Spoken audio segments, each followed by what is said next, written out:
Hello everybody, how's everybody doing? Great. Good? So happy that we packed all the chairs that we did because we were wondering if we were not going to have enough chairs. So my name is Esler. I am a Root Collective member here at the Root Social Justice Center.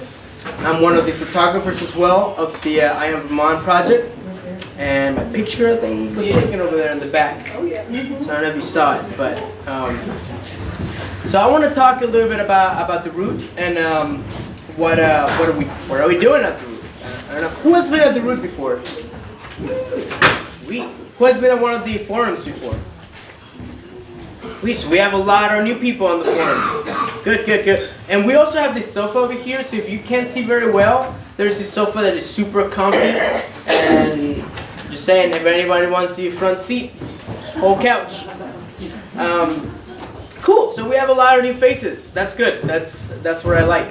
This is my first forum as a collective member, and I am really excited to bring this gallery here. But first, let's talk again, like we're saying, to the Root. Oh, another thing. Does everybody have their phones with you? You have your phones with you? Can you pull it out real quick? I want you to, if you have internet or not, go to your data and put it on. Let's do this really quick experiment. So it would really be helpful if you all get on your phones and go on Facebook. So I'll give you a few seconds because we're live right now on our Facebook channel. So if you go to the Root Social Justice Center on Facebook and then look at the live stream that's happening, share it. So let's take a minute. I'll do it too, but I don't have my phone. So what do you do? go to the Root Social Justice Center on Facebook, and there is a live stream happening. And if you can go there and share it, we'll just get more people that won't be able to see this because we're pretty packed right now. Yeah, the Wi-Fi is large. It's a Netgear 85, and it's large airplane. So Any caps? no caps. It's large airplane 204. Large Airplane 204. Go on Facebook, the Root Social Justice Center, and share it. So let me know whenever you're done by looking at me again. Then we're done. Then that's good.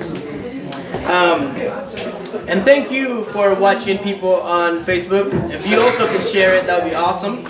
And we have awesome sign interpreters on the right. So thank you so much for doing this awesome interpreting for people on TV later on. There's a thing that if you go, it says share on the tab. How? So if you go, oh look, we already have 13 shares. There's 3 dots on the right, I think, and then Yes, click 3 dots. and then it probably should say share. Share video? Next time I'll be better at telling people how to share things on Facebook. All right.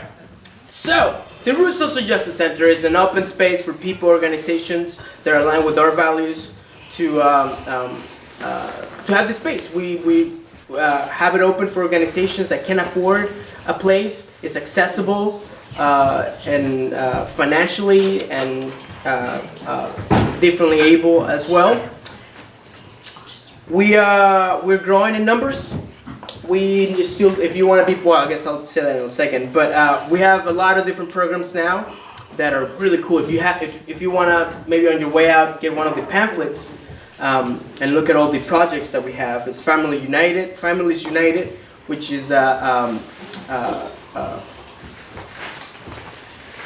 parents that are dealing with the, what are the initials? DCF. Sorry, DCF system here in Vermont. Oh yeah, what a wonderful system. We also have Youth for Change, and we have actually a couple of youths from the Youth for Change, Tony and Z over there in the back. And what we're trying to do is build the next generations of activists. So we just open this space for them. It's like, what do you want to do? What do you want to organize with? What is it that you want to do? And then we do that. Recently we went to the Youth Change for a Future March in Montpelier, and it was awesome. There's a video of that too. We also have the Root Feeder, which is what you're seeing right now, all the media stuff, which is trying to get social justice or the protests and documentaries and interviews. Lately, we had this member of our community, Mamadou, who was targeted by ICE and was on deportation proceedings. And by sharing his story online and through the media, we were able to raise money for his family because he left 5 kids behind as he was deported. Happy story though. He asked for asylum in Canada, and he's working in Canada, and hopefully we'll have him back in our community. So. We have Soul Food Sundays. If you identify as a person of color, Soul Food Sundays is a place where you can come and eat food that that your culture have and want to share with us. It's a POC only space, and we break bread, just hang out with people of color, and it's really nice for us to see other people and talk about what things happen in Irma. When's the next one? And the next one is tomorrow. So if you want to come tomorrow, Soul Food Sundays, I believe it's 2:30. Come right here, and we'll be cooking and eating food and stuff. And the last one is I Am Vermont Too project, and well, I'll get Alyssa to talk a little bit more about it. And now I want to introduce Fisher, which is one of our collective members as well here.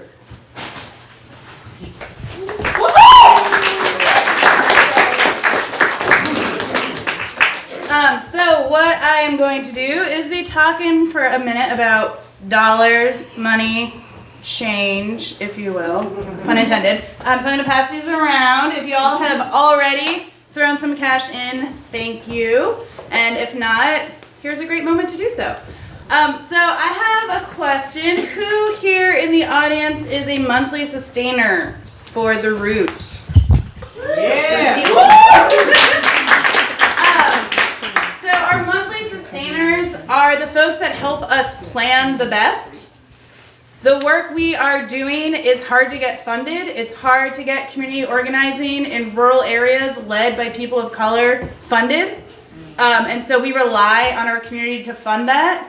In order to plan for the future, we need to have reliable income. So monthly sustainers are the folks that allow us to plan the best and to do our work the best. We also love our one-time donors. We also love our major donors. We also love our grants. But that is often a little bit more hectic and unreliable. So thank you all the ways that you're donating to the Root. And I have a question for y'all, and I'm gonna see whoever gets the closest gets a thumbs up. Who knows? So one of the part of the mission of the Root in doing POC-led work is moving resources into communities of color by way of actual dollars. So we are paying Esler here to do the media work that we're hearing about that's being on Facebook today. We are paying Sheila Linton, who is running the rest of our programs that you just heard about, all 5 other programs. So we're paying a part-time organizer. We're giving stipends to other program co-coordinators.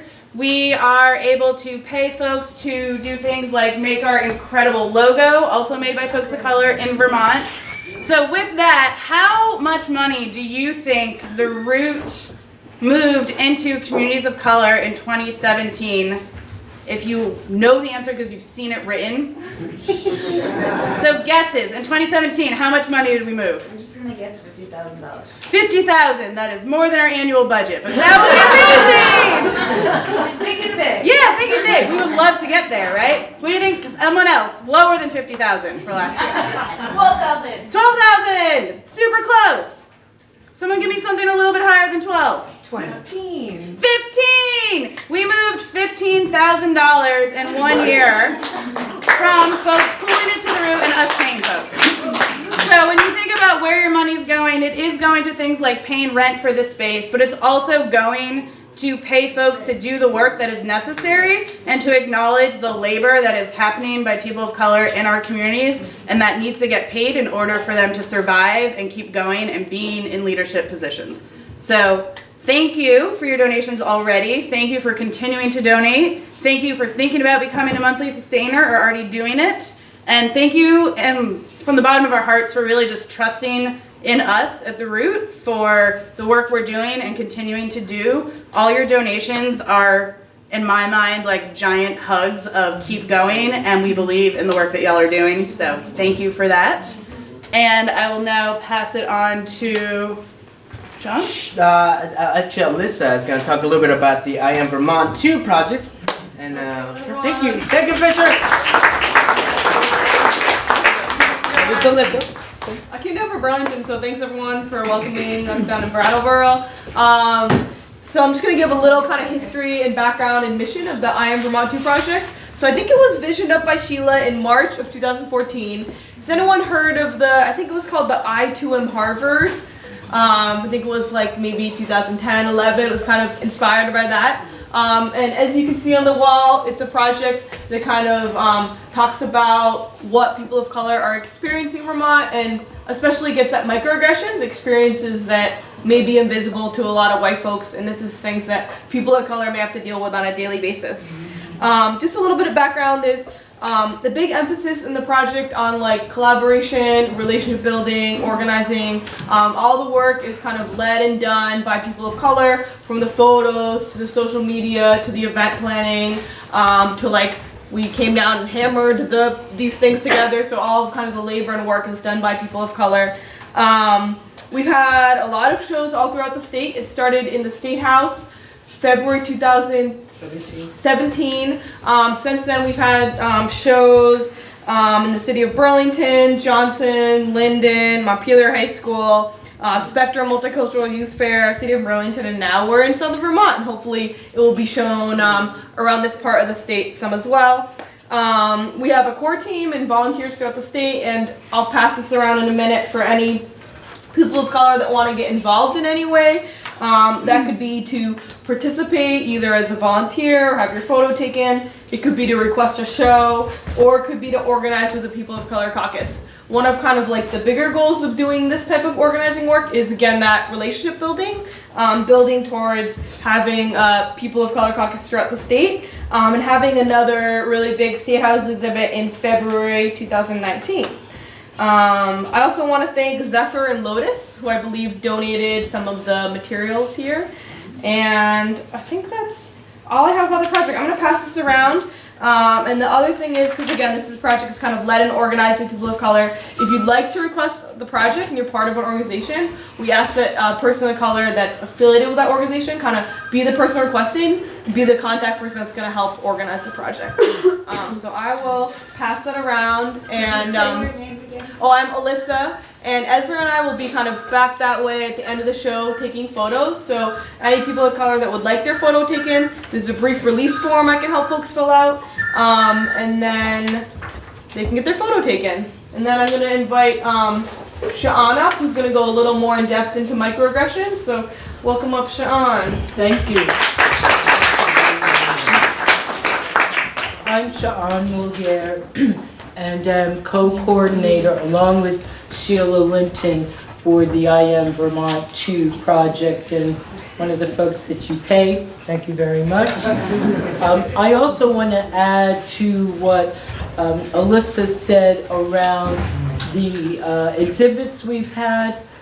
Just about everyone, and I'm not sure about the Montpelier one, but for all of the other places that we've exhibited, including here, is that we've taken that opportunity to increase our portraits. So not only do we have, and this is what we call our State House exhibit, but at the places where we have exhibiting, we also have photos of local people. So we had young people that we took pictures at Spectrum. We had pictures of Burlington folks from Our City, Our Voices. The same thing with both colleges.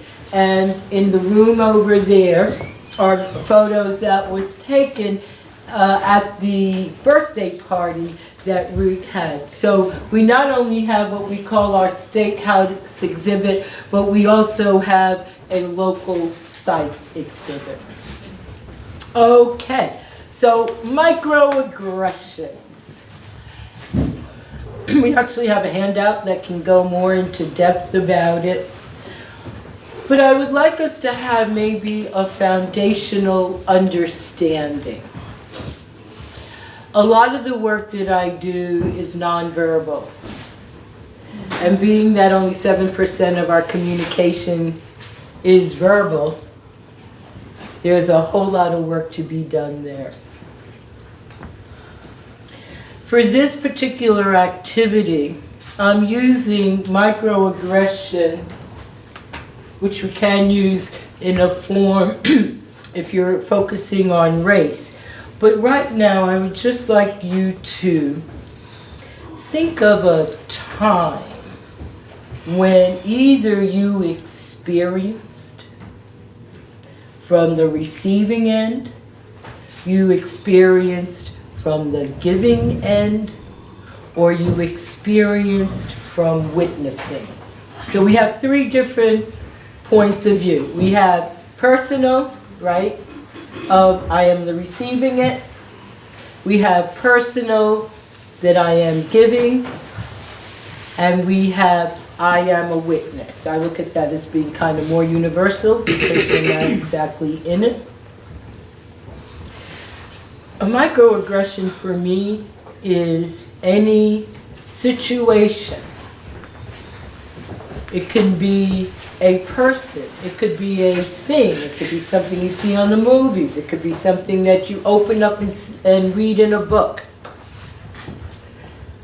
that makes you feel less than the glorious person you know you are. Think of an experience when, due to something external,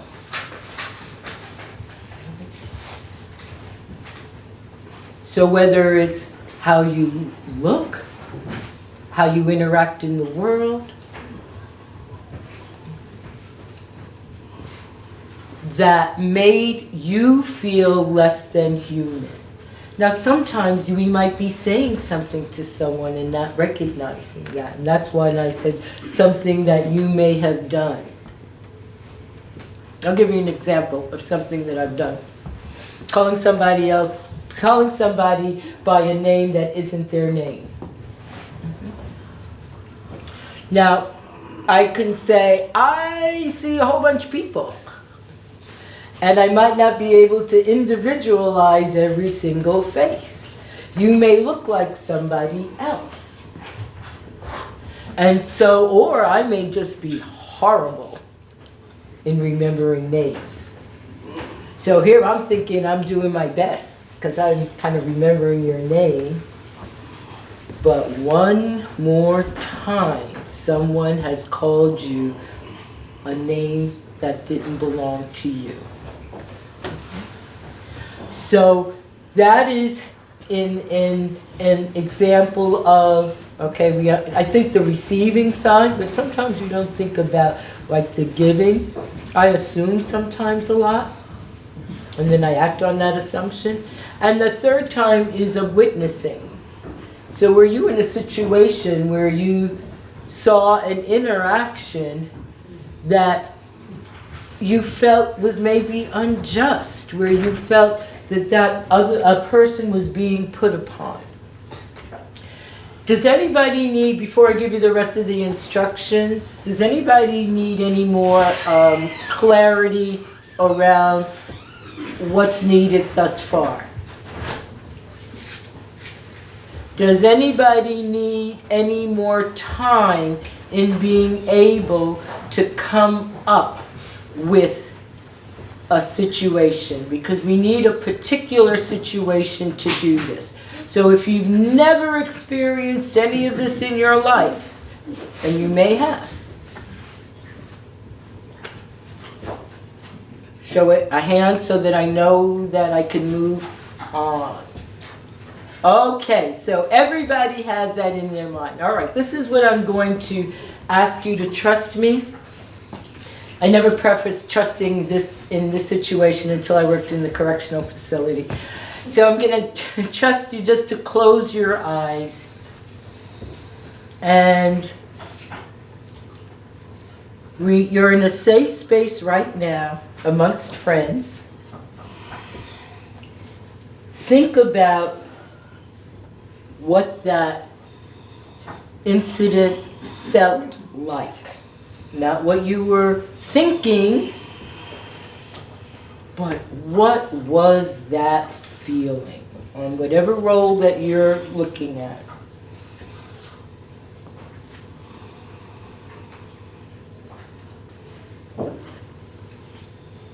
Now, with everyone's eyes closed, this is the rehearsal part, only I can see, and I won't look at details. I'd like you to, as best as you can in your seat, have that feeling come into your body. And if you were to make a body image of what that feeling is, on the count of 3, everyone at the same time, make that body image. 1, 2, and 3. Hold that image. Hold it. Hold it. And release it. Take a deep breath in.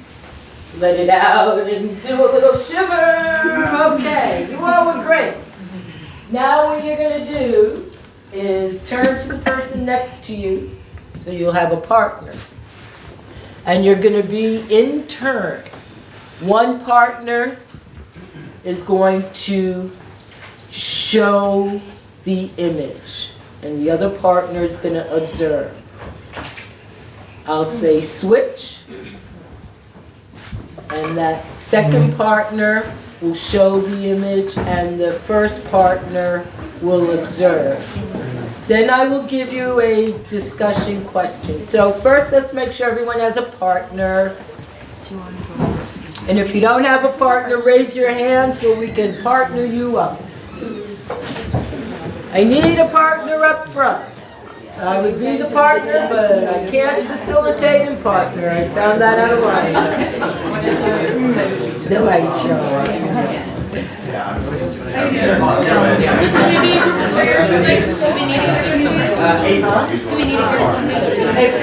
we can do a group of 3. The only thing is you have less time. We have it. Great. Okay. Decide which partner is going to go first and as which partner is going to show the image. Once you have that, raise your hand. So I know everybody's ready. Partner 1? Okay. I have to do partner 1 and partner green. But so, the first partner who's going to show the image, you show your image on the count of 3. 1, 2, and 3. Hold that image. Hold the image. Hold the image. Hold the image. Breathe in.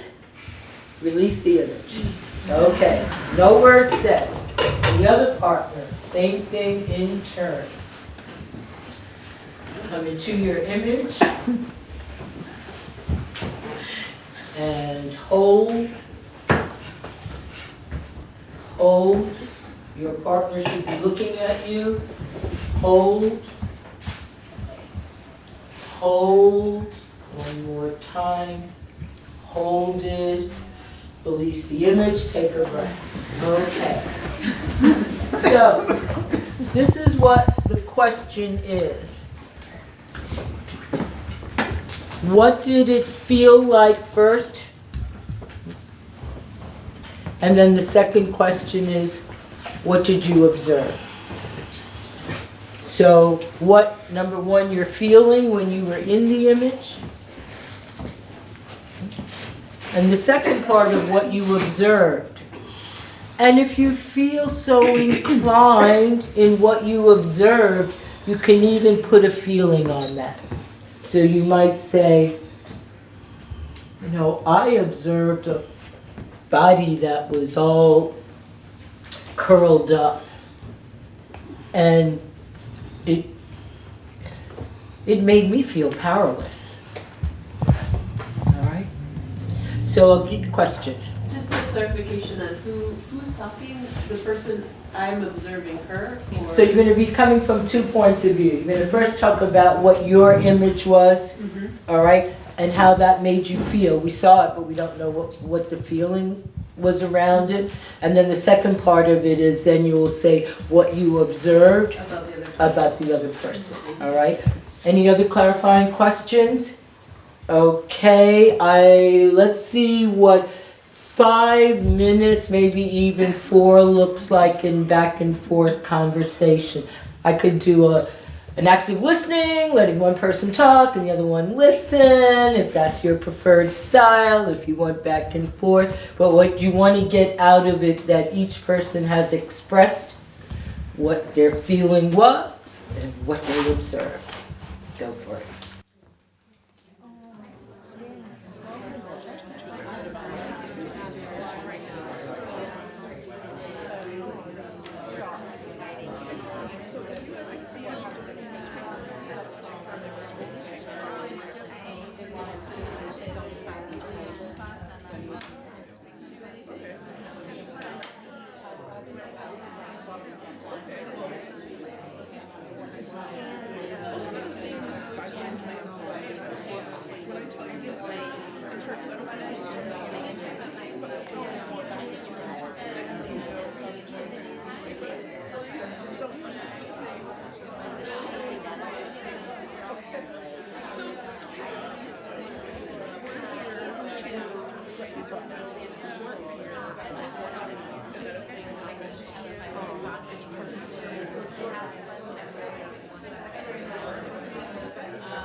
So, do you want to go first?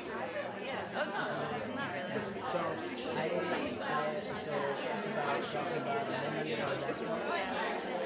sorry, I was taking pictures so I didn't forget. So, filled. I got filled lower, like I might use some of the food lower and the side. It hurt, you know? Yeah. For some reason, I get super angry. And I usually have some sort of thing that, the image that the situation that I had imagined was the situation with my dad where he's like, does these like faces, these like really aged faces that seem like they're not really correlative to like what's going on. And maybe when I was younger, I would have a different response, but this last time that I can remember, actually, what ended up happening just was like, you can be upset about something, but don't make that face, you know what I mean? That's not like, it's not like it's a good thing to do or something, you know? And he ended up like calling me, the G word, and I was so angry. I literally like imagined I had this like staff, and I just like, and I was like, nobody in my life speaks to me that way. Like, walk away from me. It was like literally felt in his face. It caused like a huge fight, but also he has never done that again. And I think that, I don't know, I think now I get more mad than I do like, I don't feel like bad on the inside anymore. Now I just feel like mad. And I just say, you can't do that, don't do that. Anyway. Yeah, there was definitely a time where like people would see things that I would just like I would get angry. I'm not sure what at the time. And then, but I never went on like is it something great or like something hurtful, and then I'm like angry out loud, you know. So now what I do is I laugh. So Does that feel better? yeah, it does because it takes away that kind of like power stuff that people get. There's no that, you know, a lot of people, no, but some people, but when you laugh at it, you're like, Okay, we can bring our conversations back.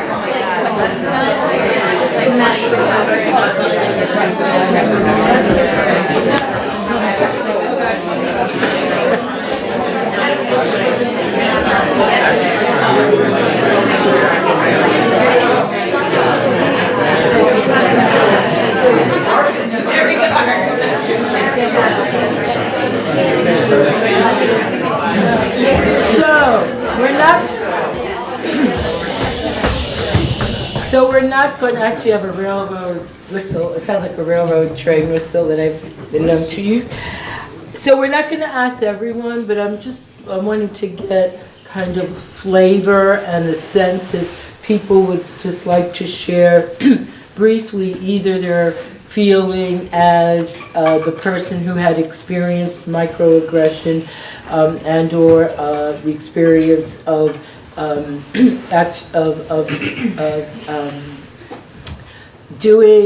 being involved in a microaggression or causing a microaggression and or witnessing. So if we can have maybe a few examples. Yes. I have red hair, and the most common of receiving a microaggression is associating red hair with sex, and like, oh, wild, or I always want to be with a redhead, or blah, blah, blah, blah. And my feeling is just like it cuts into, you know, I just feel lower self-worth, I fear or threatened, self-doubt. Yeah. Excellent, thank you. Excellent. Someone else?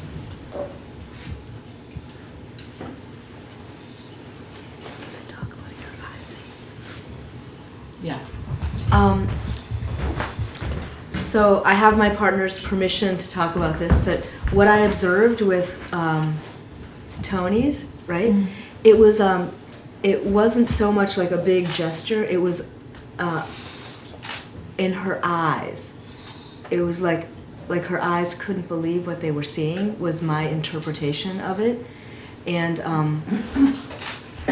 that was really like stunning for me because it wasn't like a big body shape, and but the emotion in the eyes, I thought that could really hurt somebody's eyesight if they had to put up with a whole bunch of that. Thank you. Excellent. Excellent.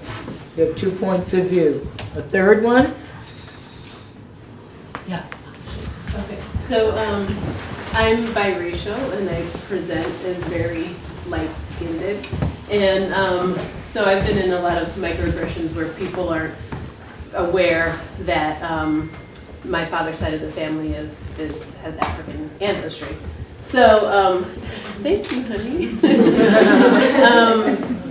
For me, it feels like in these situations that I have to like puff up. I have to be really strong. I have to really hold my own and not let that situation hurt me, and also make sure that people know that I'm not okay in that situation. You know, so it's like I have to take on this extra, and it's a lot of energy and to hold. Thank you. Thank you. Thank you for your example. So you had an example that we can say is kind of a personal thing people attribute because of your hair coloring. Wonderful example of even the subtleties, because sometimes we think it has to be what I call sledgehammer. and it's this little trickle, and then to bring it down to race. So when we're talking about microaggressions, and the next part of this will be the panel, that we're talking specifically that people of color feel only because they're people of color. And I've led groups where I've had white folks say, well, I wish I knew what it would be like to be black. This exercise allows you to feel what it feels like to be less than human, which is an equal opportunity phenomenon. Okay. So he didn't understand that. He was looking at, well, if I got this piece. But what I'm suggesting and actually proposing is that's the connection. That you're able to make the connection with you, whatever race that you are, and connect with the people of color who were brave enough, because it's not always easy to put yourself out. So who are brave enough to share, and who are going to be sharing their experiences about this. So before we move on, and I ask the panel to come up, were there any questions? And we have a handout, 3-4 page handout that gives into great detail about microaggressions, and encourage you to take one, as well as there is There's an overview or like a chart here. Do you want me to pass it so down? yeah, so there's the overview, and then there is Not necessarily a enough for article. everyone, but y'all can share Yeah. it. So then, and if you're really interested in, like, I really need this, I want to take one home, perhaps the root can provide that for you. Okay, is there anything else? Any other questions? So I'm going to ask the panelists to come and take a seat. And I think I might need a chair. I'll grab you a chair. Thank you. So Avis and Z, Anton, Julian.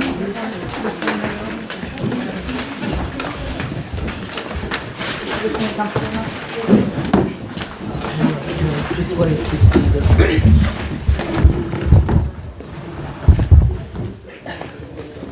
So I'd like to thank Julian, Z, Anton, and Avis for being part of our panel today. And we have some questions, and each one will introduce themselves and say a little bit more about them. So, number one, Anton. So hi, I'm Antoine. I identify as a heterosexual black male. I have family from Brattleboro. I also identify, my family is very multicultural. And just a little tidbit, I'm adopted, so that looks very different for me, being a black male and being adopted. My parents are very light-skinned, so people often mistake them for white. So just growing up in an area like this has been difficult. There's like kind of two different personas that I have to adopt just to, make it through the day-to-day. And like at this point in my life, I don't really think about the masks that I wear, because it's just like they have to be up all the time, that like it becomes very blurred.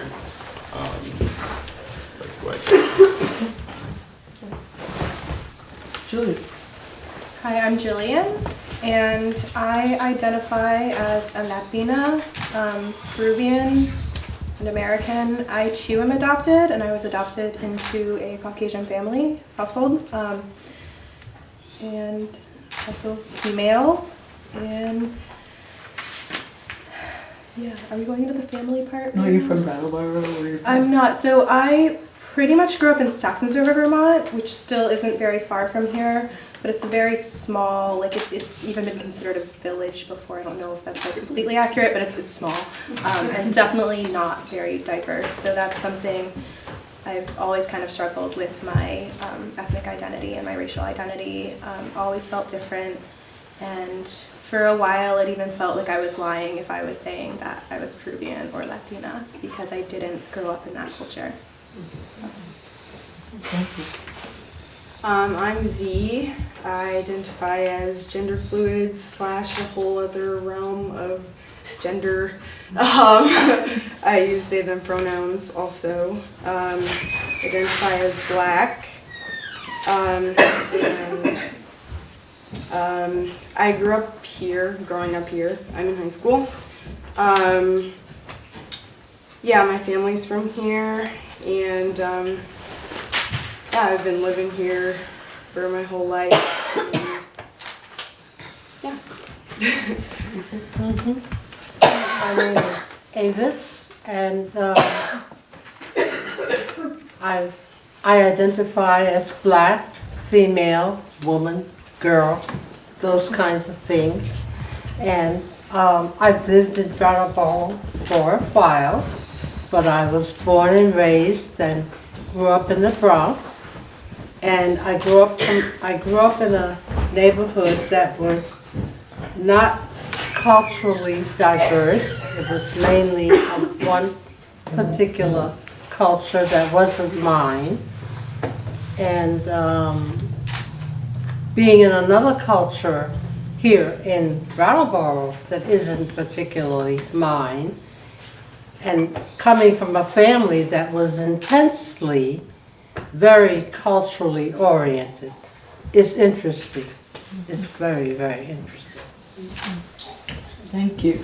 So we have some questions we have about background and some questions around background, and then we'll get more into expressing the microaggressions.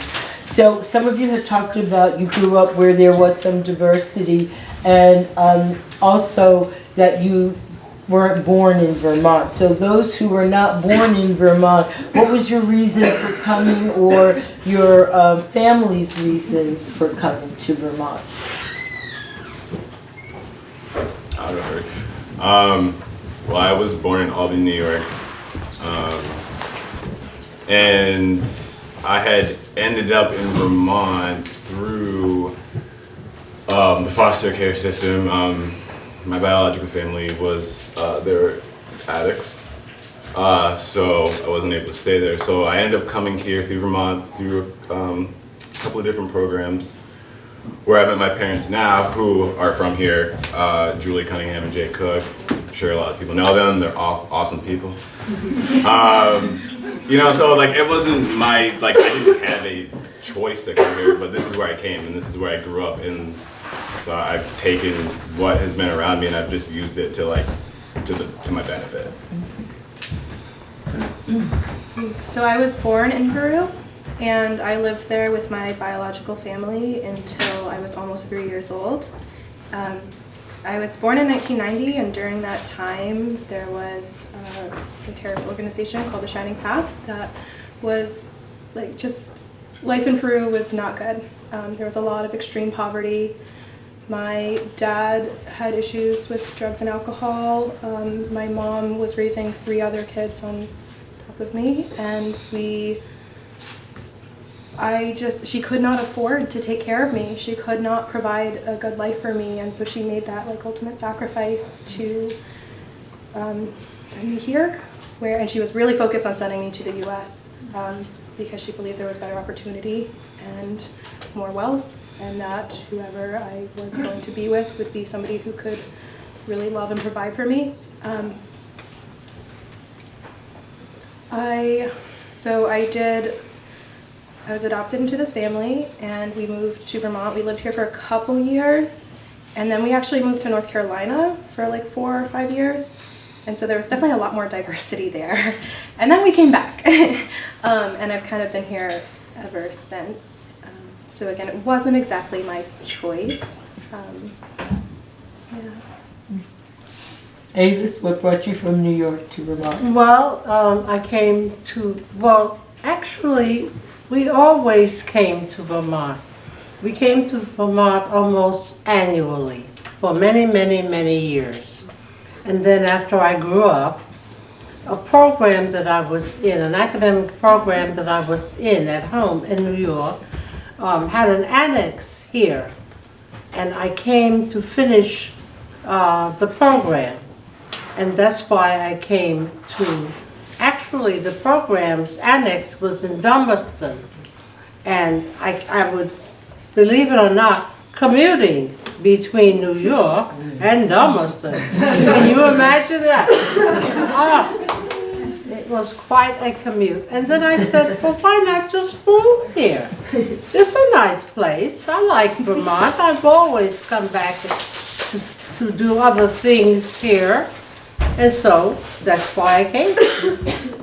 Excellent. And that moving us into the next question was what was it like for your family living here in Vermont, and what has been the impact of racism for you living in Vermont? So who wants to, would you like to take that? Yeah, I could take that. I usually like to go last, but this time I'll go first. I happen to be a world traveler, and I've traveled around the world. And I should say last is least, because I have experienced the least amount of racism of any obviously black person. I can't pass for anything but what I am. As soon as you look at me, you know exactly what I am in terms of color and that kind of thing. And the first time that I experienced up in your face type of negativity, and I've visited all 49 of our 50 states. The first, and even in the South, the first time that I encountered something that I consider, I hope I'm not offending anybody, very negative, was in Vermont, in a town right next door to Brattleboro. I saw Confederate flags flying outside of people's homes. I never saw that in the South. I saw Confederate logos on the grills of cars. I never saw that when I was in the South. I never saw that, believe it or not. And that has stayed with me, and I have reported that to more than one person. And those of us who have been around a lot, like I have, are amazed. Thank you. Who else would like to talk about what it was like for their family living here, and what's the impact of racism for you living here in Vermont?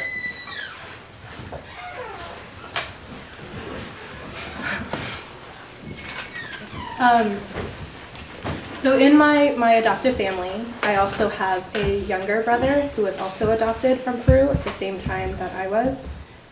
We are not biologically related, and he has darker skin than I do.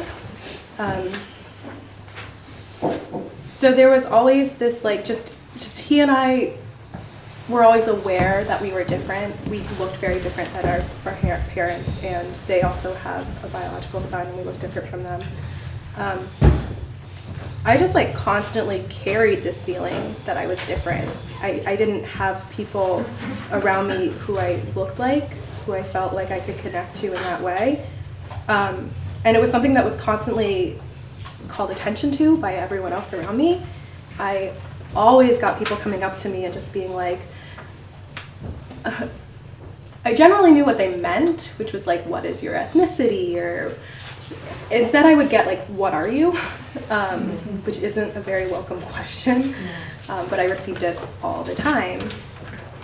I said that I lived in North Carolina for a little bit, and I was younger during that time, but I just also remember that I didn't have that same feeling when I was there. It was definitely more diverse. I remember my school celebrating other people's cultures. Like we had opportunities for people to bring in and like share about their culture or their ethnicity or something about that. And we would celebrate it for that moment, but it wasn't like a constant, there wasn't this constant reminder that you are different.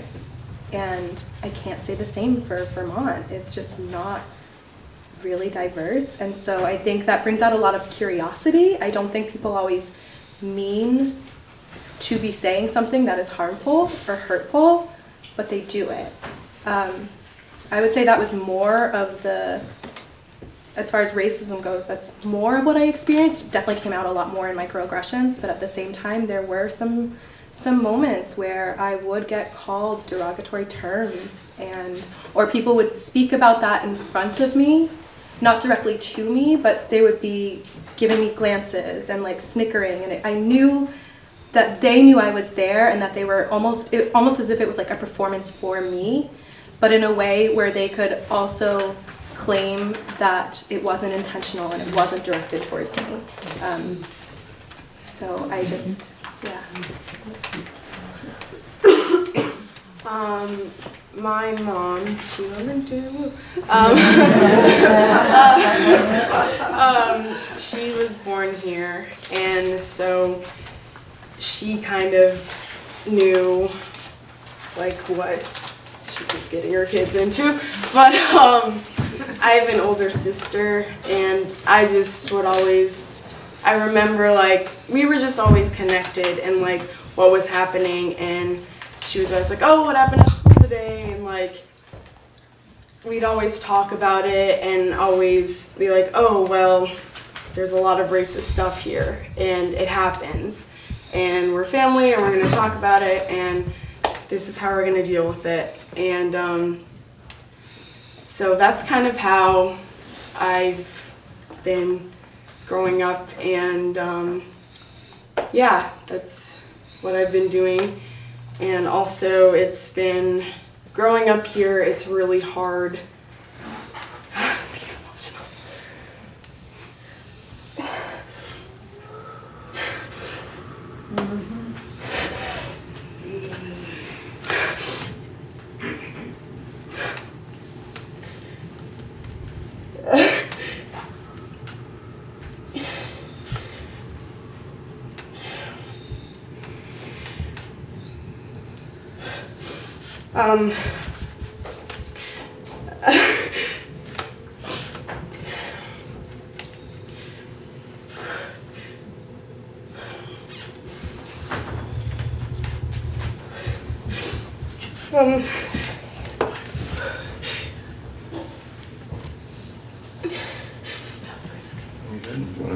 Yeah. For my family, I would say that when I first came home to Vermont, to my family, that they were definitely concerned about how I would grow up in this area, it being predominantly white and not a lot of culture. I remember like my mom would always say things to me like, you know, like, just be careful, there's racism here, there's people that think a certain way, and I was just like always rambunctious and like I didn't really care about anybody or anything, and I would just crash through life. I just crashed through life, and like racism, I didn't really notice it or pick up on it until I got to high school, until people started like openly discriminating against me. Like I had been brought up at like these private little charter schools where like, oh yay, diversity is welcome, like, oh, we have, you know, a black student in the class, and like, oh, you know, so like I kind of always like embraced being the only black kid in the class. Like that's just like one of the things that I had to use to like get through. And so like I said, I didn't really notice like racism until I got to high school. And that's when I was just like, whoa, this is crazy. Like now I understand what my parents are talking about. And there was a couple of incidences, like my brother, Matthew Cunningham Cook, he was one of, you know, the people behind the whole Colonel incident, getting rid of the school mascot. And there was a lot of intense, after that had happened, there was a lot of intensities. Our house got egged. multiple times. They almost hit my brother, like in the car. People called me nigger multiple times on the football team. I was a freshman football. I was on the team, the varsity team as a freshman. And so like that in and of itself was kind of like, oh, well, why is this kid on, you know, why is this nigger on our team? Like, he doesn't deserve this. So there was like that whole event going on. And like, that's when like it really hit home, where it was like, all right, well, people actually like do not like me because I'm black. Like, and that just, it didn't make any sense to me. But like over the years, like, you know, I stopped blaming myself. That was, I think, the most important thing for me to come to terms with. Like, I stopped blaming myself for being black. Like, hey, I was born this way. Like, I can't really do anything about it. I can't change myself. So like, once I stopped fighting myself and forgave myself, then that's when like, when stuff like that happens to me, I could take a pause and be like, all right, well, this person's ignorant. They believe this because of that. That's on them. That has nothing to do with me. So the next piece, and Z, you might want to answer your stuff perhaps in that next piece. So if you wanted to use that particular microaggression, because we're now, our panelists have talked broadly, although Anton did give you a specific event or incident, and if you wanted to use that one, and you shared a little bit like what you thought, but sharing more around how you felt at that time, what you needed either from others or what you needed from yourself. So what you felt, what you need, and if there was something that could have made it better, what would you suggest that be? You know what I'm saying? So we're taking the microaggression, and this will be for the rest of the panelists. So how, whatever the situation, you wanted to explain it to us briefly, how it made you feel, what you needed. You know, sometimes it's like, I needed my personal boundaries to be respected. And then looking on what you could suggest or propose, and I say to make your life one where you're visible. What could the community do to make your life visible? What could the community do that your experiences are validated, as well as your contributions to the community are valued, okay? So, do you want to go off from what you had just said, or you want to come back? I want to let You want to process that? All right. So we're talking about expressing the situation. We're talking about how it made you feel, what you needed, and what you would propose to the community to make you feel, make your visibility, your experience validated, and that you are a valued member of the community.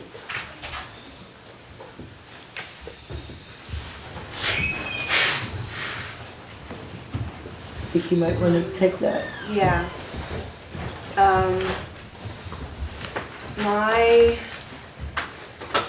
I think one of the biggest microaggressions that I've faced always has to do with my hair. And it's shorter now, but before I cut it, it was an afro, and it was really fun and great. And it was out to here, and I rocked it. And I got a lot of stuff for it. And both from teenagers my age and like peers, and also adults and teachers. And I remember I was at a graduation party from graduating from 8th grade going into freshman year, and it was in the summertime, and we were all sitting around eating snacks, and my friend who was having the party, who was hosting the party, her grandmother started talking to me and was like, I want to ask you a question. And I was like, okay. And she was like, I want to know why you're wearing your hair all out and everywhere curly instead of straight. And it really triggered me. And because I've just been experiencing a lot of stuff with my hair. And I froze because I've just had so much, I've had to deal with microaggressions a lot. And when I'm hearing them all the time, it's hard to know how to respond all the time because it's a lot of energy. And it's a lot to respond back to. And it puts you in a mode that you feel weak and kind of powerless, at least for me. I feel like I can't really respond because it just brings me back to all the other times it's happened. And I kind of just, when it happens, when someone says something, I kind of just freeze and think.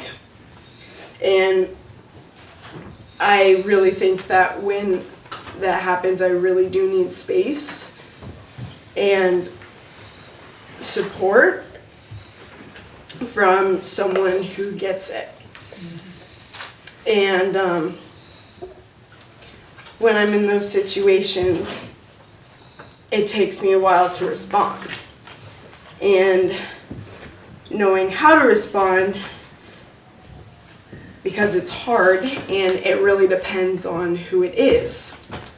And some people are really ignorant and wouldn't be able to really understand what I'm saying about how it's racist or how it hurts, because they just don't have the analysis. And it's really difficult. So sometimes I don't respond, and I really wish I did, but I can't respond all the time. And I'm kind of accepting that. It's a lot of energy. It's really difficult, but it's okay to take a break, and it's okay to walk away and not speak sometimes, and just heal yourself. And my response, which I wish wasn't really my response, was because that's the way my hair is. But I really wish I reversed it and said, why aren't you wearing your hair curly instead? Because then probably would have really got it. But I was shut down and I couldn't respond that way. And I guess what I need from the community is to really have them understand that, because around here, majority, everyone's liberal and is like, yes, we're all equal, everyone, yay, like there's no homophobia, no anything, no racism, no nothing. Yeah, there is. It exists, no matter like how liberal our communities are, it's still gonna be here. And we have to acknowledge that and not keep it under wraps and say that everything is fine. We have to say that it exists, and we have to be aware and educate ourselves about it. Thank you. A lot said. Thank you very much. Who else would like to share their microaggression, how it made them feel, what they needed, and what they suggest to their community to make your life one where you are visible, your experiences are validated, and your contributions to the community are valued? You ready now? Sure. There's two that I often find myself dealing with. One is that I sound white. Two is that I dress white. So how it makes me feel, it doesn't really actually make me feel like anything. My question to them is, what's the problem then? Because if white people, you know, if white is the better race to be, then why is it a problem that I sound white? And I think that like makes people think like, well, why did I just say that? And I don't know, I love it when people do that to me, because it's like, well, I'm sorry that you have this impression that all black people are uneducated and don't pronunciate when they speak. That's, once again, on you, not on me. And two, I'm sorry that I dress nice. You know, it's like, those things, like, they're so, like, it's just, like, so ignorant, and, like, it just blows my mind that, like, people just even have the audacity to say things like that. It's like, wow, you really just said that. Like, okay, I'm sure I sound white, but I don't know. Like, I can't, my mind's blown right now, just even like telling people that I deal with that, you know? It's just like so dumb, it's so meaningless. It's like, why do I even have to spend the energy to even like explain that to people? And it's just like little things like that, and like you're saying, it's energy, and like I really haven't even thought about any of this until now. Like and it's a lot of energy, and it's a lot of time that I'm diverting away from things that I could be spending more energy on. Like, I'm a full-time student, I'm in school for radiology, like that's hard work, you know? Like, I'm a dad, I have a 2-year-old son, that's a lot of work. I need all my energy for school in this little bit, not like answering questions that are just dumb. Just, like, and that's what they are, they're dumb questions. And my response to that is, I feel bad for you, you're dumb.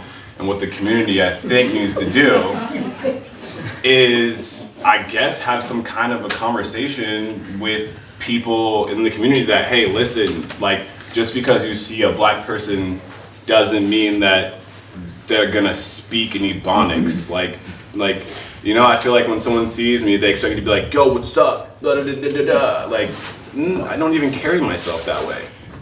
So it's like, why? I don't know. I'm bantering because I'm irritated. But it's just like, I was waiting to the feeling. That was it. it irritates me. It's irritating. Yeah. Thank you. You want to go last or next to last? No, I wanted to ask for one response from one person in the audience rather than me responding. In response to what? To the question that you Yeah. What could one person in the community do? So my reason why we pose to the panel is because many times the community doesn't know. Also, it allows the panel an opportunity to give voice to the community on what their needs are. And I say especially here in Vermont, one of the slippery slopes is that white Vermonters tend to know what's best.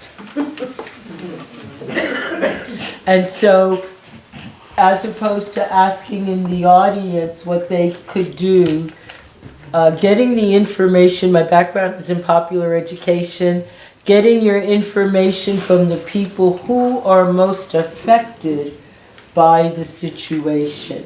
And so during the question and answer time, that certainly, but for at least in this space, if we could at least each express our microaggression and what our need or suggestion to the community would be. So, would you like to go next or last? Well, I just wanted to make one small comment.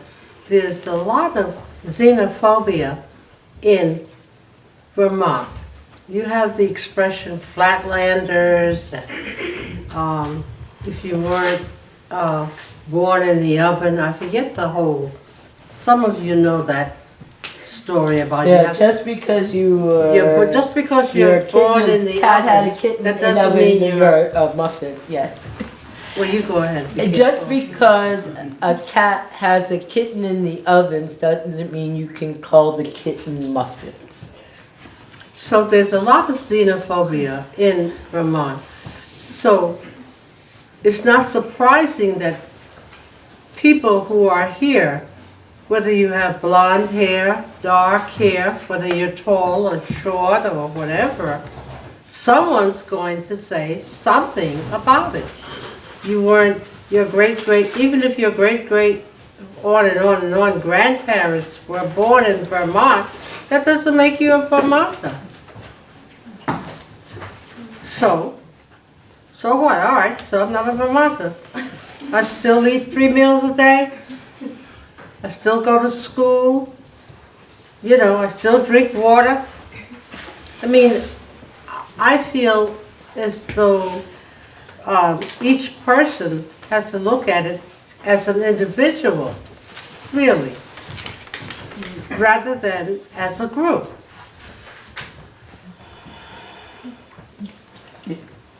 Julia, did you want to share? Yeah, although I do think, I just want to add that, like, I view race as a social construct.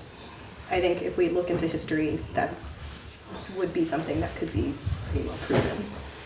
There is not a single race or ethnicity that truly shares any characteristic, any behavior, any appearance. Like, that's just not true.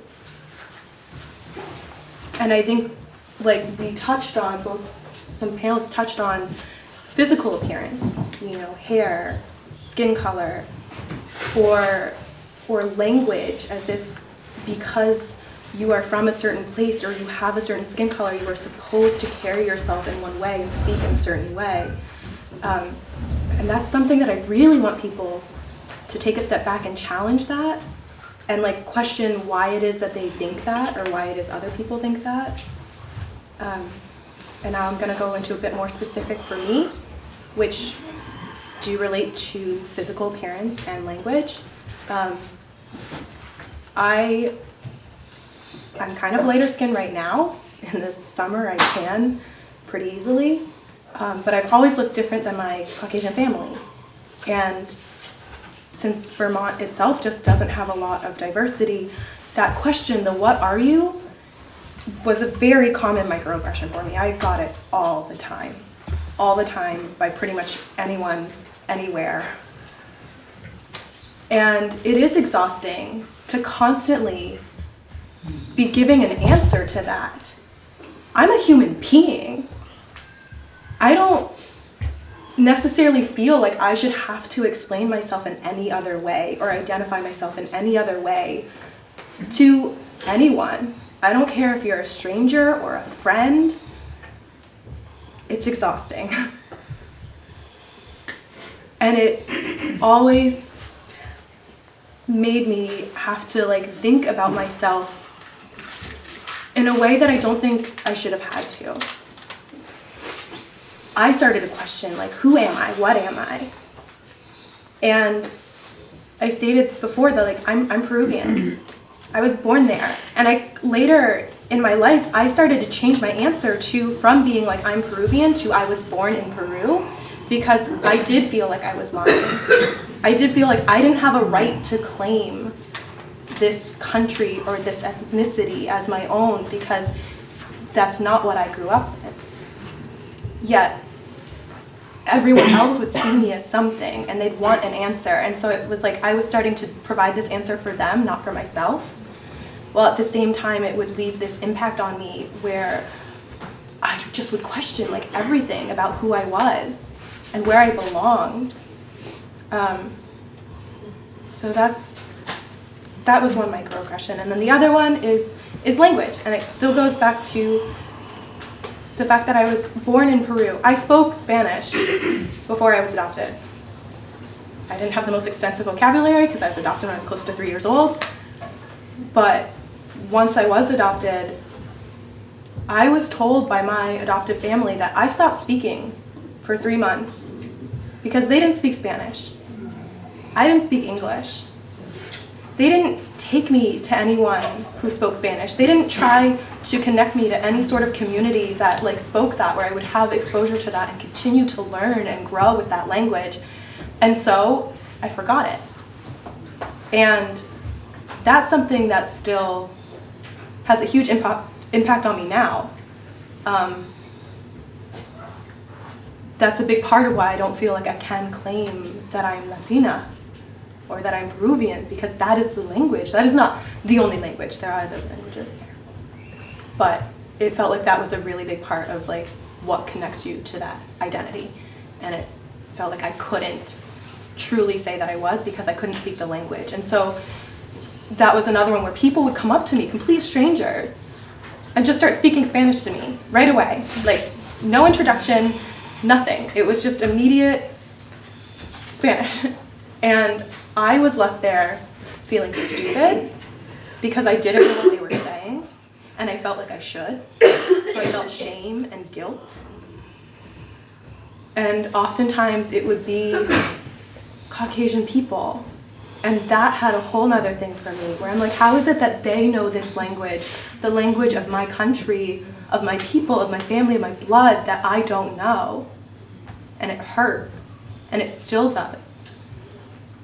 I was reconnected with my biological family a couple years ago, and I was reunited. Like, I was able to go back to the country and spend time there. But the fact that I couldn't communicate that with them was really hard.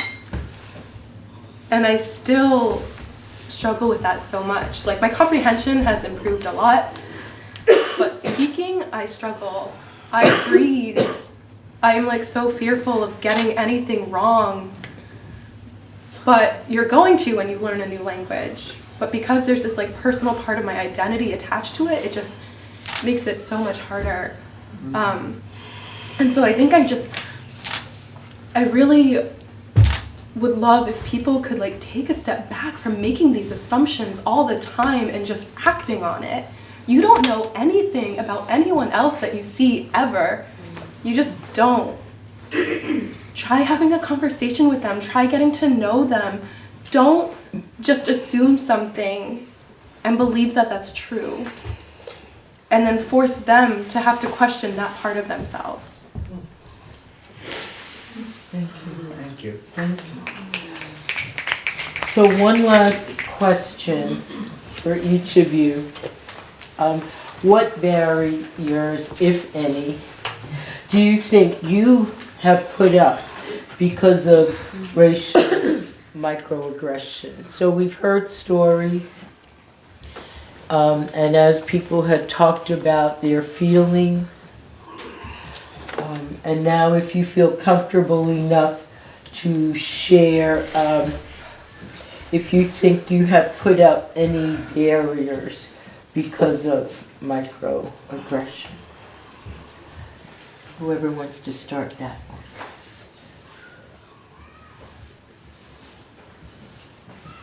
And if so, what are they and why?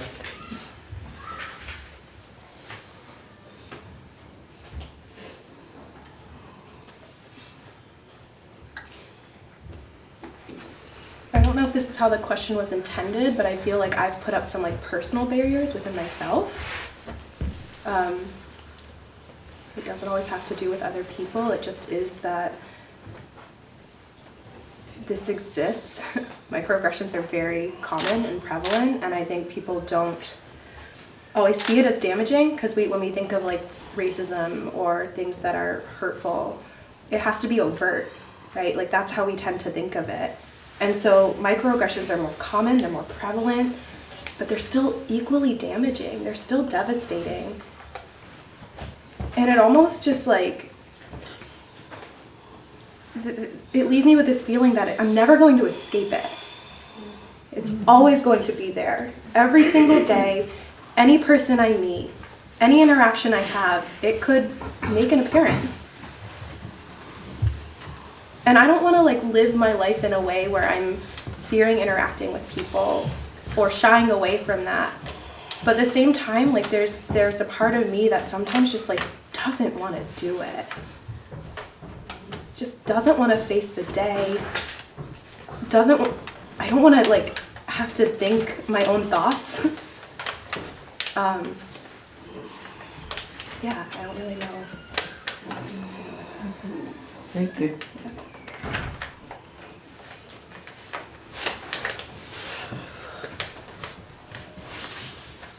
So the question again is, what barriers, if any, you may not have any, do you think you have put up because of racial microaggressions?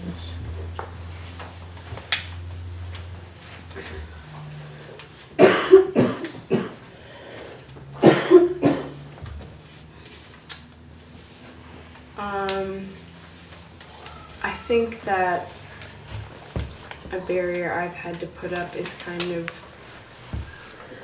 when a microaggression is said to me, that I kind of have to, I feel like I kind of have to always be strong and call it out, or always kind of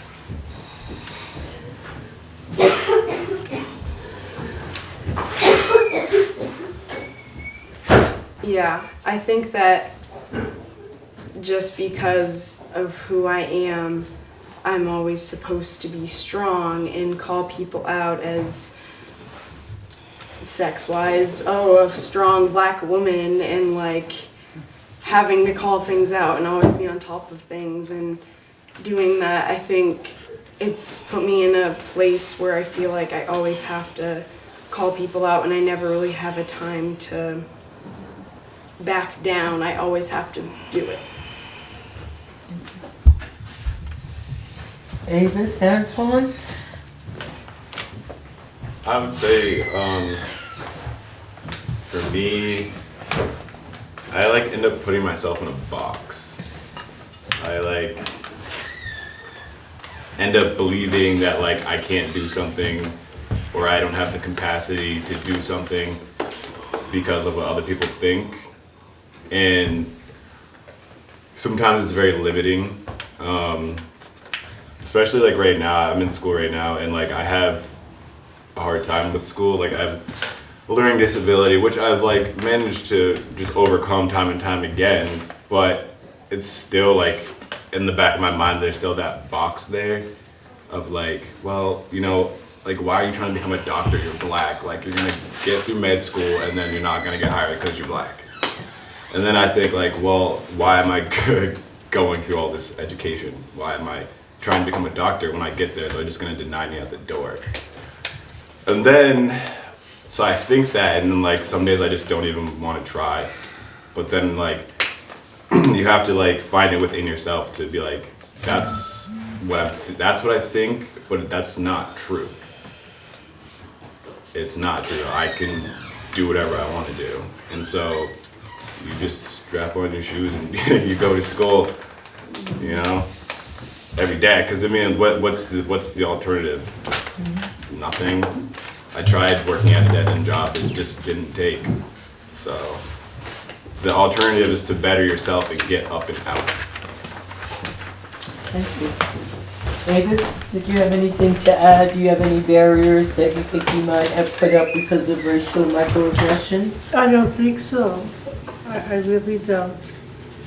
Okay, so now's the time to open it up for questions to the panelists. So if you have a question to a particular panelist, you can address it to them, or if it's for anybody, that as well.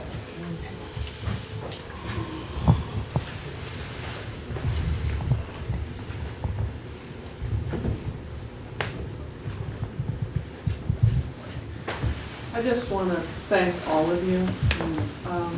It was really illuminating for me, mostly because I've never heard my kids say any of that before. Antoine, I am wondering, what do you think were the factors that helped get you through, like to get to this place of strength? Like, people say racist shit all Can the you time. speak up? I'm wondering what helps Antoine get to the place where even though people say racist shit all the time, you are, it gets in sometimes, but you are able to push it back out and keep going. So what are the factors that help get you there?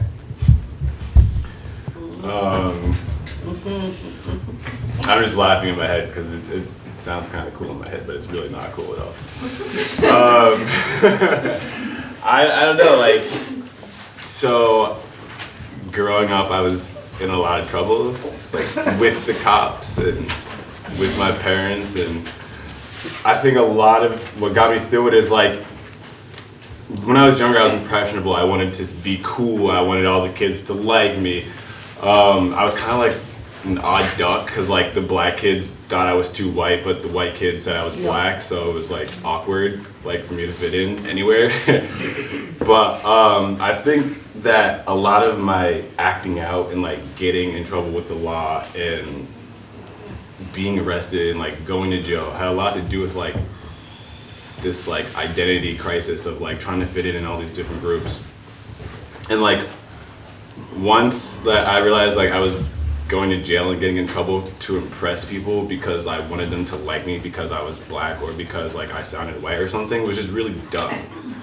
And like I think like I didn't get through until I ended up getting in trouble that many times and like dealing with the law that was just like, bro, what are you doing? Like, you're doing this to impress people because of why? And so now when I'm faced with like racism or something like that, I don't act out, I don't like beat people up. I don't like go out and get wasted and like yell out, oh, everyone's racist. I like, you know, I I don't know. I just think it through in my head now, and I just think it through in my head and keep it pushing. Because like I keep saying, the common thing I'm gonna keep saying is like, what people think has nothing to do with me. That's them, that's their belief system, that's their parents, that's, you know. So like, why am I gonna spend my energy trying to figure out why they think that about me? And that's where you just gotta keep it pushing. Thank you. Did I see a hand over here? Yeah, I'm gonna stand here so that I'm behind you, Maria. My question is for anybody on the panel, of a moment that you were, and you don't have to answer, but if you have a moment that stood out to you as a moment that you were really proud of who you were and how you look. And So the question was asked to anyone on the panel, a moment when they were very proud of themselves, of how they looked or who they were. Okay. Yeah. I don't know, from the time I was born, I always felt very pleased with myself. And maybe there's a screw loose, but I always felt I was wonderful. There was nothing wrong with me. I never felt that there was anything wrong with me. I'm just me. I'm standing on the shoulders of giants, people who made it here and made it through all of the things that they had to be here and are continuing to struggle. And then there's me. So I'm wonderful. I've made it. I'm terrific. You know, I'm just great. Look, I'm standing on these giant shoulders. And when we made our little two-person diet that you put us in before, and I was talking to my partner, what I said to her was that I felt sorry for the people who did not want to know me. You know, they're missing out.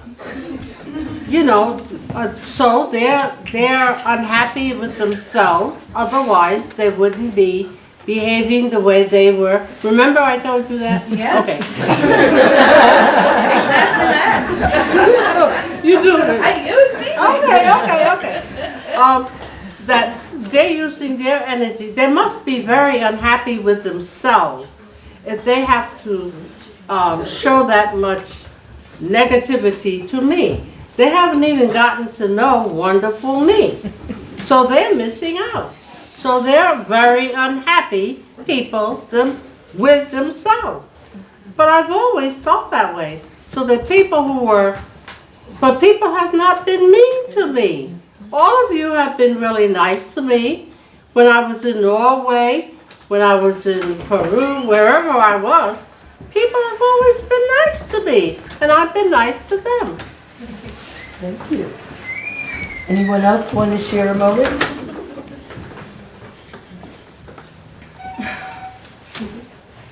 Z, have you had any moments recently where you've been really proud of some of your accomplishments? March for our future. What? March for our future. Yeah.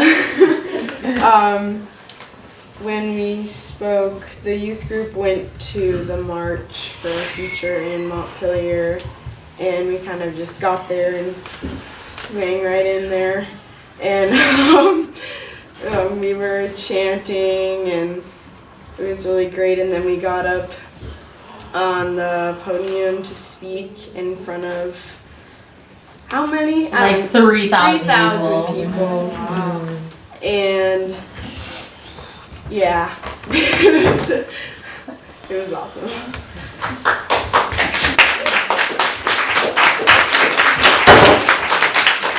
Julian, Antoine, did you want to respond? Man, I guess I'm like proud every day. I don't know what else to say. Like, I think I actually said this to my mom a while ago, but like, there's generally nothing in my life that like is bad.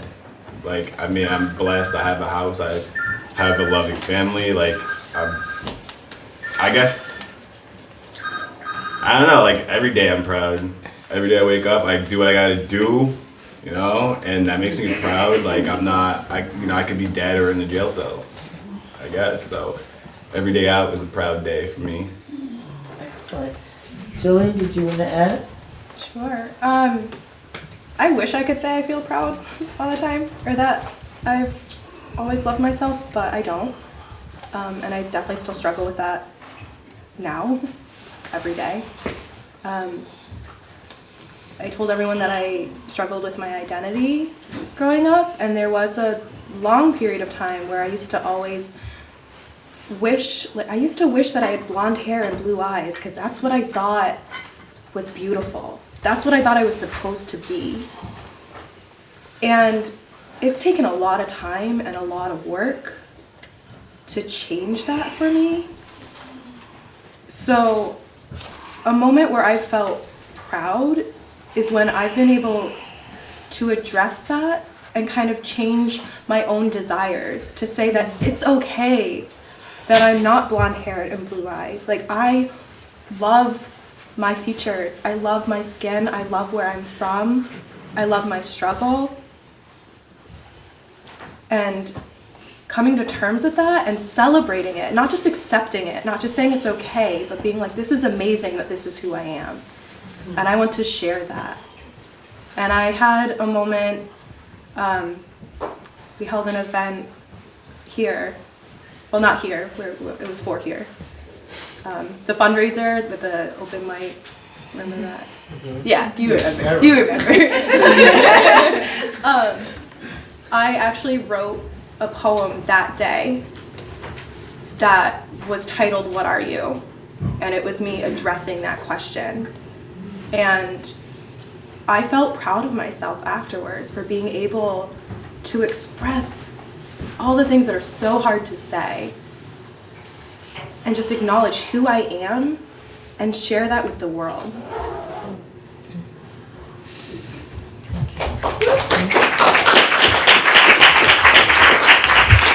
Your question in the back there.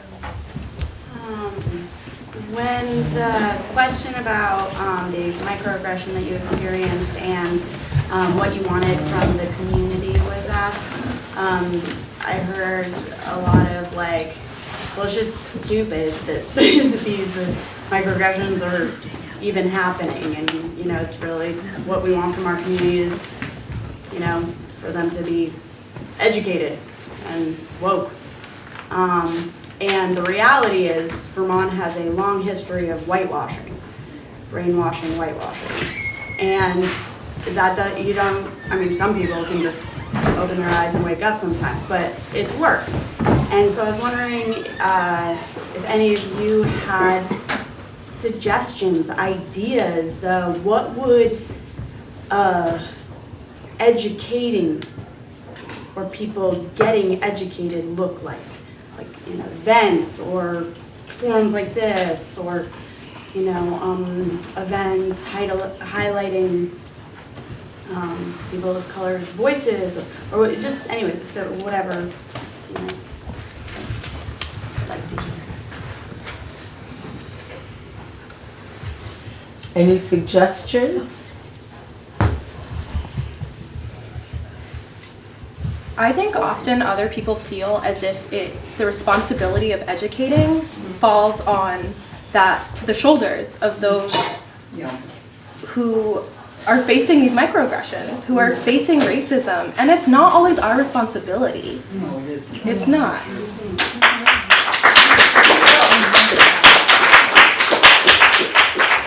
At the same time, though, I do think being able to leave that space for communication, for genuine conversations, is really important.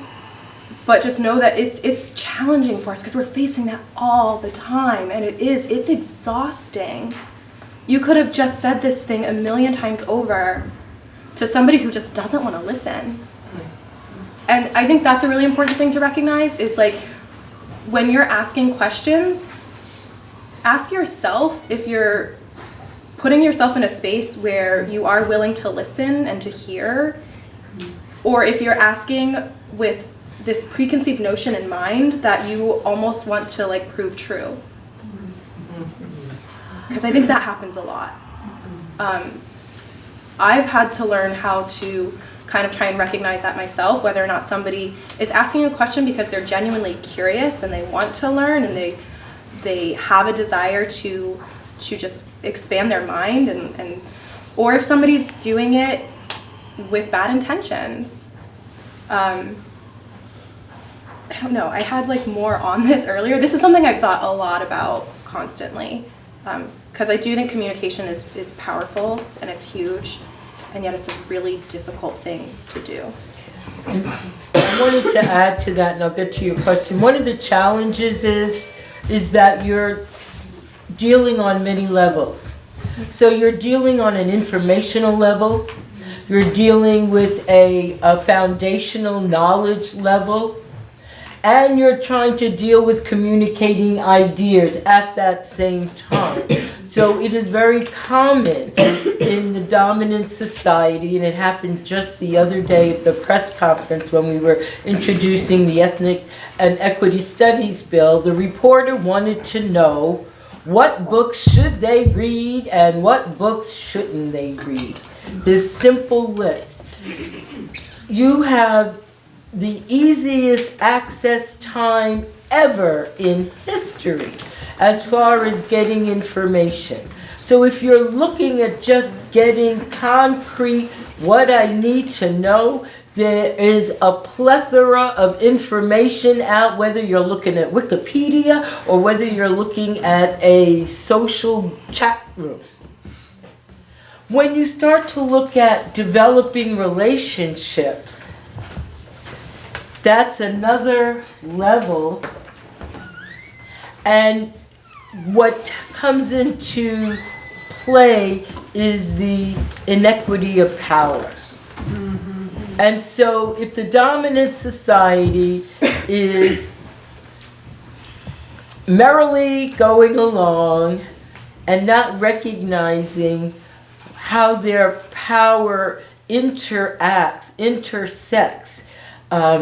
the outcome of that relationship, there will be challenges. So, for white folks, there are many places, ways for you to get the information, as opposed to asking, and that seems to be the natural pattern. person of color, I'm gonna ask them every question I have ever wanted to know. It doesn't matter if it's appropriate. It doesn't matter. I mean, I've been literally in the bathroom stall that people felt this need to ask. So, taking into consideration, can you get the information from another source? You know, why are you asking? So a few more questions, and then I'm gonna have the panel. Okay, hands up, I saw you, and then 1, 2, 3, 4, stacking. Yes. I just wanted to mention that I'm part of the Unitarian Church in West Brattleboro. We've been doing a series of films on white privilege. And the next one's going to be on Sunday the 25th at 12 o'clock. And it's called Mirrors of Privilege this time. So they're in the Commons. We can't seem to get them into the Reformer. And they're in the weekend newsletter. It's something that you can look at for talking about and examining white privilege. Mirrors of privilege, making whiteness visible. Yeah, we saw that last night. Just a quick note and then a question. Just if I'm wondering if folks don't know what pronouns people use, if they can use they, them when they're doing question and answer. And then the other question is for everyone, but especially that went to schools in Vermont, thinking about your experience in schools and either sharing reflections on what that was like or sharing kind of like what kind of changes would you make to the classrooms and teachers or curriculum. I'm just curious about thoughts around that being an educator. Thank you. And the third? There was a third over. Yes. Just as a mother, as a biracial child, growing up, what things were said to you guys to really encourage you during those hard moments when you faced racism of some sort? So you're asking for what things did people of color hear that was encouraging? From their parents or caregivers or whoever, what was something that, if they have a specific memory, or in general over time, that really just made them feel empowered and, to face those hard moments? So she wanted to know whether, what a parent has said that has just encourage. That has encouraged or empowered you. Yes, I think a parent can tell the child from birth, you're wonderful, I love you, you're worthwhile, from birth. Anybody else want to add? Okay. And there was a last question. Yep. I was wondering when you're asked, what are you or where are you from?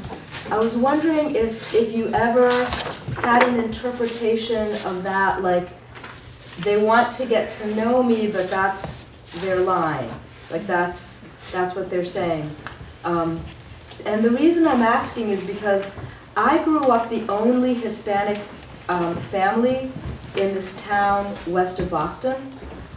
And so I have my own stuff around being other and having people ask me where you're from. But I was taught by my mother to ask people who looked different, hey, where are you from? Because that was a way of finding people who spoke Spanish, finding people from South America. And so it was a very exciting, happy moment where I would kind of spot somebody and think to myself, they might be from Colombia. They might be from the Caribbean. They might be somebody who I can relate to more than I'm relating to most of the people in my life. And so I would often be one of those people who would come up and say, hey, where are you from? And then I would get this look like I had done something wrong. I'm from here. Oh, but what I mean is like, where are you from? I grew up in New York. And then I would ask them 3 or 4 times. And I knew they were really upset with me. But I didn't quite understand why, because I was like a puppy. And what I was really saying was like, hey, I really would love to get to know you more and see if we might have something in common, because I think it might be really nice to have a conversation with you. So now that I'm older, and especially hearing what you're saying, I'm wondering what you think of that. So what's the question? What do you think of that? Of that maybe when people have come up to you and said something that you thought was really offensive, that maybe they were just saying whatever, So unconsciously just to connect. So I'm getting some clarity here, because it's almost in a sense you're wanting them to think of what the other person might be thinking. So that's why I wanted clarity in that question. So what is the question? Yeah. Did it ever, what do you think of what I just shared? What I wanted to do is I wanted to share with you this different perspective. Thank you. Right? And Okay. I'm wondering what you think of that perspective. So I just want to make kind of a more blanket statement that just for microaggressions themselves, Yeah. generally speaking, I don't think people have bad intentions. It's not something that they're saying or doing to make you feel bad, but that's still a result of it. And that's something that you want to be aware of. So in what you just said, you mentioned that you repeated the same question even when you were able to gauge that the person was not responding well to it, that it was something that did bother them, that upset them. And that's where I would want you to take that moment, and instead of trying or demanding that they understand you when you're just repeating the same thing, to almost explain yourself in the way that you just did at the end there. Where you said, maybe I'm not saying this correctly. I am sorry if I'm offending you. What I meant to say is that I'm looking to be able to make a connection with you based on part of my identity. And I was wondering if we shared that.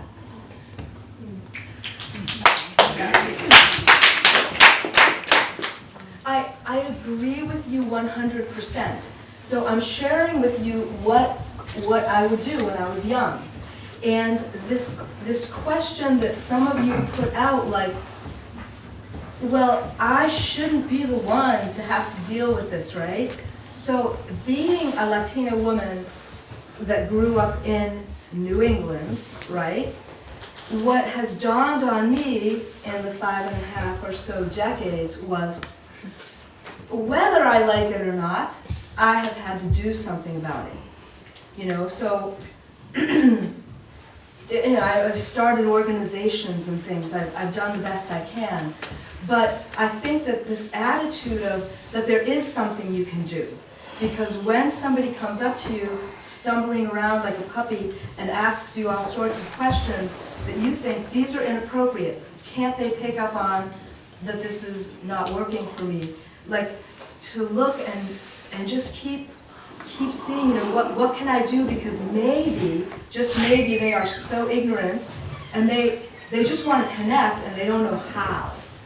And so take it on, but not right away, because you have to deal with how you're feeling and how it hurts and whatever it is that you're going through. I just wanted to offer that perspective and see how it landed. So I'm cutting in now only because I'm thinking of time and stuff. So I wanted to add, microaggressions could be conscious and unconscious. There are some people who know that they are perpetrating microaggressions and that's how they operate. That there is a continuum. You were asking a question about a particular situation, and I could say there's a continuum on that. I might say to Avis, I heard the Bronx, where? Because I'm like wanting to connect with her being in the Bronx. There's almost, for many of us who are from New York, it is like the where, that there is almost this kind of a connection there, but it's situational. It is depending on the people. So I don't know whether or not we can get a complete answer asking a particular question, maybe later some of the panel can share their experience with you around that. But to say, number one, there are as many points of view as there are people here in this room. So for every situation, you're going to have those kinds of, you will have those different answers. Any other questions? Because I'm gonna, yeah. I was just wondering actually if we could go back to the question that the other organizer, I'm sorry, I forgot your name, asked about what, if anybody had any thoughts to share on what would have been helpful to be happening while you were in school, to be taught generally, or any other kind of programming that you wish there would have been to like bring your peers up to par on how to understand the overall situation and you know, blah blah blah. Whatever was he said, that's not So, can I do a time check, somebody, please? 4:30. Okay, so 4:30. 4:30. Yeah. So, perhaps if you can think of a subject or a situation, like if you wanted to say like a group or something like that. And then what I was going to ask to end this piece was for the panelists to say in a sentence parting words to the group. So you're asking what in school would have. Do you want to restate? Oh yeah, just if you have any reflections on your experiences in school and kind of if there's visions of how you would change that. Kind of generally. And maybe this isn't the forum for that, I don't know. But if you have something quickly, if not, because there's a bunch of things that are happening right now. Did you have something that you wanted to add, like from your school experience, that you would change, make better? I'm not sure exactly, honestly. Like that's a really my schools were not diverse at all. I was one of like 3 or 4 Latinos, and we had maybe like 4 people who identified as Black. Like that was it, and then everyone else was white. That was something that I was always aware of, and it made me feel different. But it was like we were such a small community that it almost felt like we weren't even worth addressing. That the issues we faced weren't something that anyone in the administration or teachers considered at all. It was just, I don't know, it wasn't something that mattered. Now, I went to Greenfield Community College for a little bit, and it's a little more diverse there than the schools I went to, but it's still not the most diverse. But I know that there were 2 professors in the humanities who decided to like organize this diversity research project where they got a group of students together from all sorts of backgrounds, all sorts of identities to kind of like speak on their experience.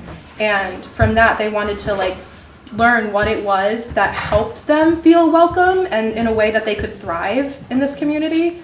And that was really important to me. That was something that I was just appreciative of. It had its flaws. Most things do, and it's a process, but just the fact that they cared was really important. And I think it would be nice to see a bit more of that in our schools here. Somebody else have something?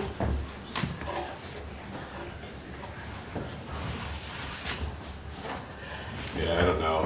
I don't know. When I'm in school, I'm more focused on the actual curriculum versus if there's other Black kids in my class, but so I don't really know about that one. There is currently going through legislature an ethnic and equity studies bill that I'm not sure, but the root, because the root is one of the partners, will be sending out, and we're asking people to contact their legislatures about it.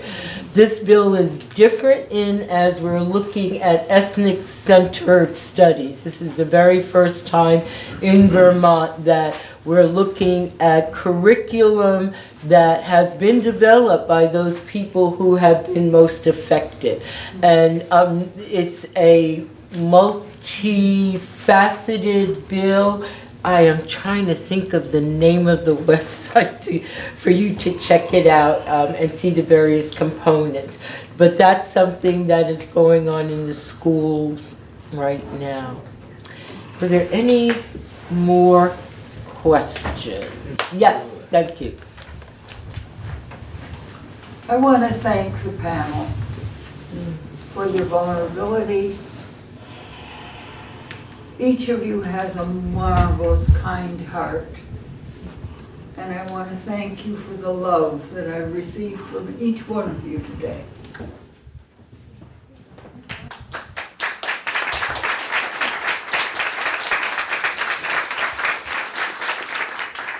So in closing this part, the panel, and maybe we can just come down this way, a closing word, sentence from the panel that you would like to leave for the audience. Thank you for giving me this opportunity. I've always wanted to get involved down here, but just haven't done it. So, yeah, thank you. Yeah, thank you. I was anxious about this all last night and today, so. It's over.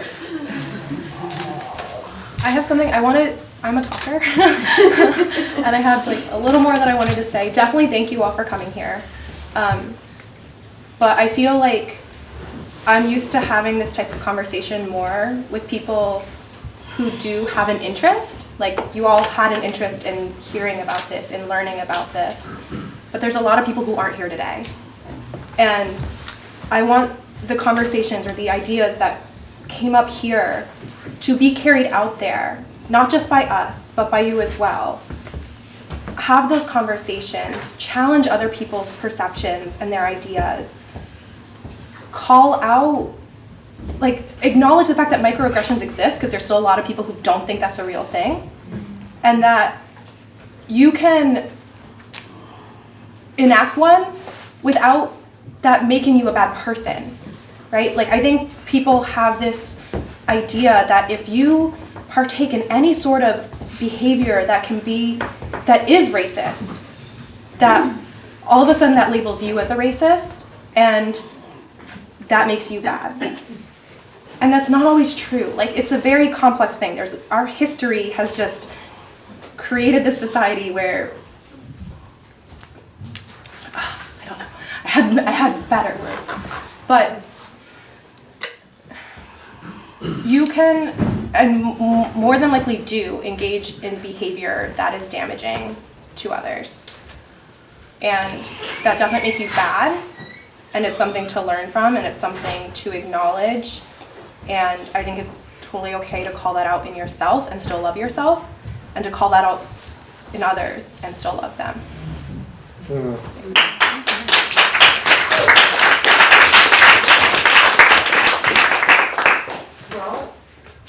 last but least, I feel very honored and pleased that this many people came out here in this kind of weather for this topic. This to me is encouraging. I see each one of you as an ambassador. And you said to leave a word. The word that I would leave for each one of you would be that each one will look at themselves as an individual and ask yourself, who am I? Ask yourself that. Who am I? What teeny tiny little thing, nothing big, teeny tiny little thing can I do? I mean, this big, very tiny. But begin with the question, who am I? To yourself. No one else has to hear it. It's a secret between you and you. If you do that, you can call me up. I'll give you my card. Okay? If you feel like it. Who are you? That's it. So what I would like to leave you with is, I do work in cultural humility. And to have I'm crying not because I'm emotional. I'm crying because my eyes are burning. To have a commitment to lifelong learning and self-reflecting. To be able to identify and challenge the power inequities. And then to develop and maintain institutional accountability. And that's one of the, I would say, weak links for the dominant society in Vermont. I think that people are committed to being lifelong learners. I think that there may be some self-reflection. I'm not sure about that. I think that there's a lot of energy and effort to identify and challenge the power inequities. Where I think that there needs to be improvement when we look at institutionalized accountability.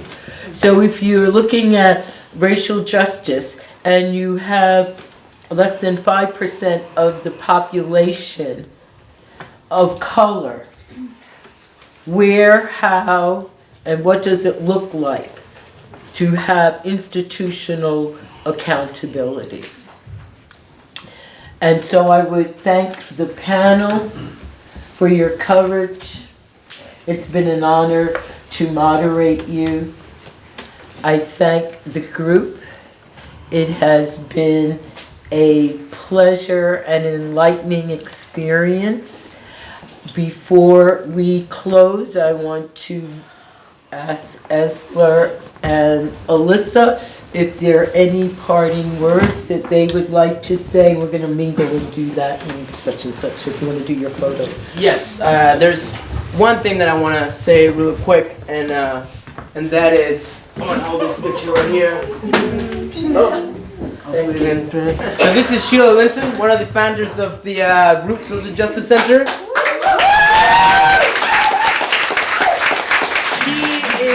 I want to say one of the mastermind of a lot of things that happen here at the Root. She hosts, she leads a lot of programming here at the Root, and you know, with all of her heart, she wishes she was here today and be here and be a voice. Unfortunately, she's dealing with actually they're watching I think right now. Sheila, hey Sheila, you wanna see all the people? And so Sheila's with her father right now at the hospital. So sending love, Sheila, I love you. And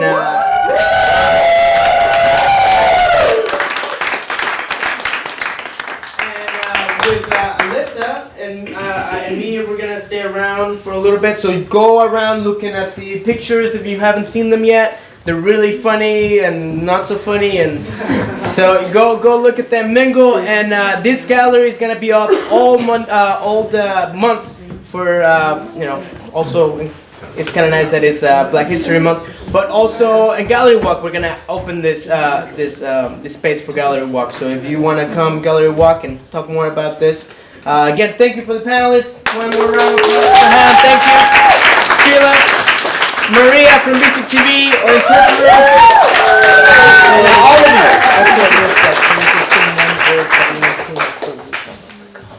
Oh, yes. All right. Alyssa. Oh yeah, I don't know if I can top Esler's yeah, it's definitely an honor to work with you two and with Sheila. They're in the photo and they're in the camera. And I appreciate everyone on the panel and their vulnerability and willingness to share. Means a lot.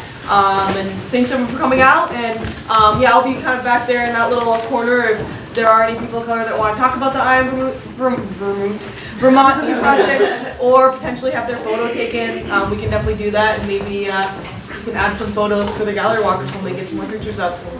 So before we leave, this is Black History Month. Last month we celebrated Dr. King's birthday. If you all could stand up, we will sing one verse of We Shall Overcome. We shall overcome. We shall overcome. We shall overcome someday. Oh, deep in my